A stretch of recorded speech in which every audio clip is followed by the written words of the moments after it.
Pensamiento del día, martes 20 de mayo. Rezar por la paz. Los hombres no han hecho la voluntad de Dios, del Dios de la paz, sino que han hecho su propia voluntad. Nosotros tenemos que comprometernos, como nunca lo hicimos, a cumplir perfectamente su voluntad, que se expresa en sus palabras. Sus palabras hoy deben tener para nosotros una importancia muy especial.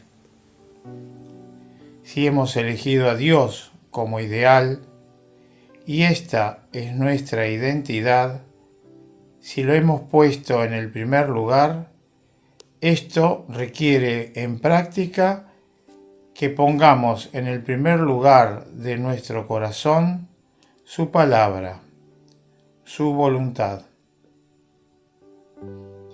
Esta debe estar por encima de todo lo demás. A través de ella, Cristo permanecerá en nuestro corazón y así estaremos todos más compactos, más unidos.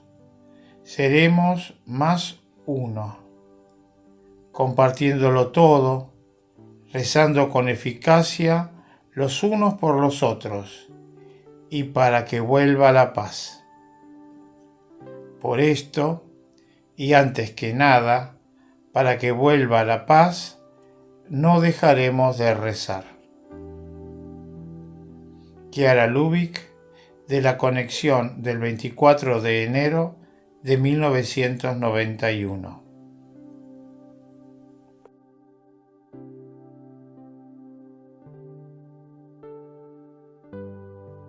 Hola, si te ha gustado este video, danos like y suscríbete al canal para recibir notificaciones.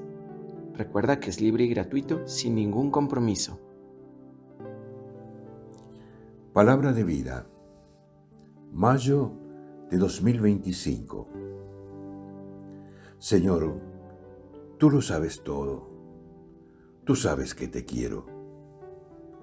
Evangelio de San Juan, capítulo 21, versículo 17.